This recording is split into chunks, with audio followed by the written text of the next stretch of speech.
Welcome to Pop's Quiz. Hi, welcome back to Pop's Quiz, and in this video I'm joined by Anna, who's a District Explorer Scout Commissioner in Essex, and she also has her own podcast called Wait, You're a Scout. So all the links to Anna will be in the description down below and to her podcast. So over to Anna answering my questions. How did you get involved with Scouts? So how did I get involved in scouting? So it was my friend Connor, actually, when we were at primary school. We were in year 6, and he was having this whole panic about me and him going to different secondary schools and never seeing each other because I wasn't going to go to the local secondary school. So he said, why don't you join Scouts? I think you'll like it. Seems right up like your street, and yeah, it's around the corner, so come along. His dad was actually the scout leader as well, so that kind of helped because there weren't any girls in the scout group. So Connor's dad had a chat with the other scout leaders, and so I went along. About 2 weeks later, another girl, Alicia, her brother was at the scout group, so she joined as well. And then a few weeks after that, we both got invested at the same time because they didn't want one of us to be invested first and be like, oh, well, I was the first girl. So we did our promise at the same time. So Alicia and I were the first 2 girls at 3rd Collier Row to be invested in Scouts like straight away.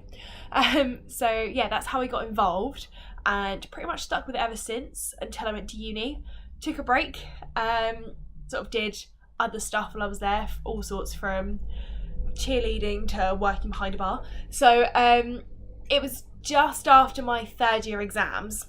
I was making breakfast for my housemates. It was her last exam, and I'm standing there cooking, and I was singing the camp song from Come to Tolmers.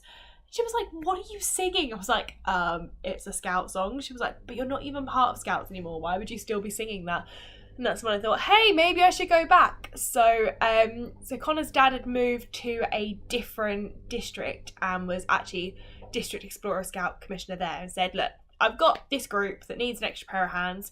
Do you want to come along? Within 3 weeks, I was back in uniform, invested, and a couple of months later, applied for District Youth Commissioner. So that's how I got involved the first time, and then back involved again. What's the best skill for life Scouting has given you? What skill for life have I got from scouting? Oh, that's a good question. So I think public speaking and confidence. I know loads of people say that they've got more confident from Scouts, and it's kind of a bit of a cliche answer. But when I joined scouting, when I was 11 or whatever age you joined Scouts, I was really shy, really awkward, and didn't really know how to fit in. I was very conscious that I wasn't a typical girl. I didn't do the girly girl stuff, but I also wasn't a tomboy. So yeah, I think it just sort of helped me develop and get comfortable with myself and give me a space where I could explore that as well. So I could, go into a room of Scouts that I'd never met before, but in my head I sort of had that comfort of it's a scout group, so it doesn't matter, we all like the same sort of stuff, I can say things and do things and no one's gonna judge here. So it sort of made me comfortable enough to start being myself, and I think that's where I got the confidence to be able to do that outside of scouting, and has led me to be able to do things like my podcast and public speaking and lots of different stuff at work as well. So it's definitely, I think confidence and the ability to speak to people is what I gained from scouting. What message would you like to give young people about Scouts?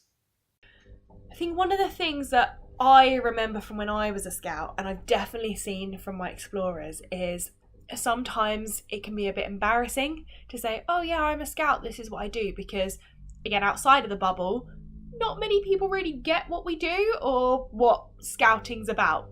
So I think I would say ignore it, just ignore the embarrassment and be proud of what you do.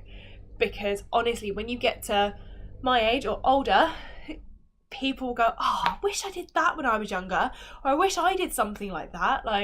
I never got those experiences. So be proud of what you do with Scouts, be proud of everything you get out of it. And yes, okay, sometimes you might have to throw on a shirt and your scarf and parade down your high street for St. George's Day or whatever, but it's worth it because you get so much more out of it and you do so much in it that you don't even realise it's going to help you way, way down the line, why do you need to learn knots and how to hike and all those bits and pieces, or how to pack your bag properly. But honestly, it's some of the things that carried me through uni. You know, I was the only one in my flat when I was at uni that could fix my own furniture and felt like, oh yeah, I can do that. That's because I learnt stuff like that in Scouts. Or how to pack my bags when I went on holiday.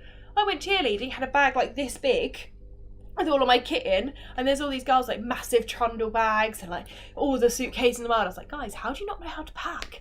And that's how I realised that was Scouts. So I think ignore the embarrassment, ignore what other people tell you and all of that stuff. Just stick with it, because it's brilliant, and everything you get out of it is worth way more than, you know, a few seconds of embarrassment. Oh, is that what you do?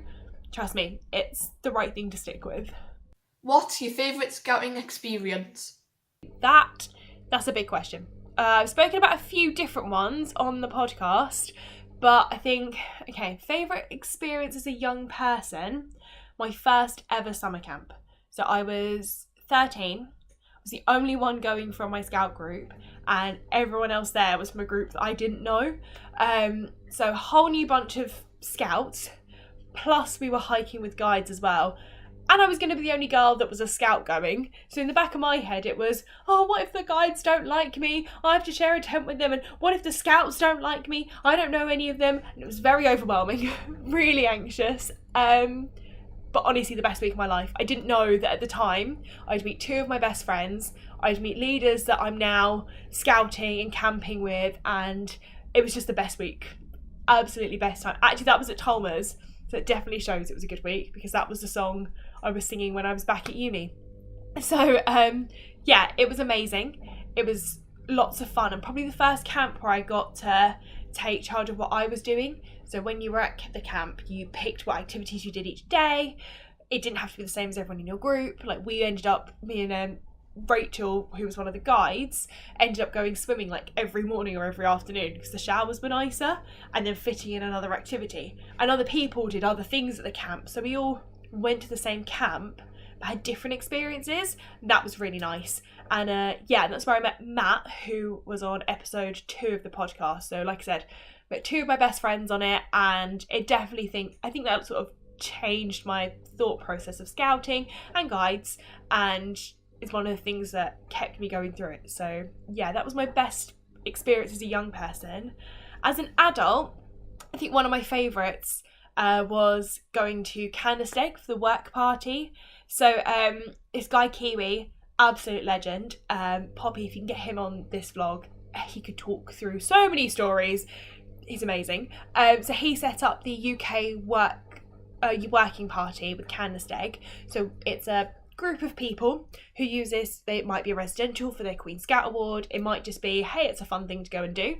So you go out to Canasteg, spend a week at the campsite assisting pinkies and lots of other people. It can be things like chopping wood, cleaning the rooms, which doesn't sound that exciting, but honestly, in the most beautiful place I visited. It was snowing and it was amazing. We got some downtime, so did like massive walks of the whole campsite, which you don't realise goes into like this national park. We met loads of people, made some really good friends, good food, and just one of those weeks that stayed with me. Like, I go on about it all the time. My explorers are sick of me talking about it, and I just fell in love with the place. I'm trying to convince all of them to do it for their Queen Scout residential, because it's fantastic. And there was like so many people that I didn't know that I've walked away from, still talk to, still send texts to, still, you know, hey, how's this camp? How was that? Like, let's keep in touch. And we actually have.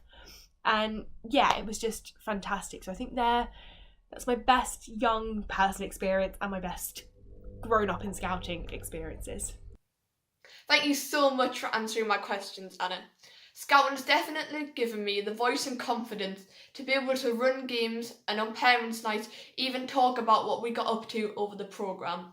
And definitely without Scouts, I wouldn't have been able to go to the Jamboree application weekend, because that was so scary. It was like so many people that I'd never met, and I only knew a few of them, and we sort of just all got thrown at the deep end. And I even had to sing the I think it was the pirate ship song, where it's like, when I was one, that sort of song.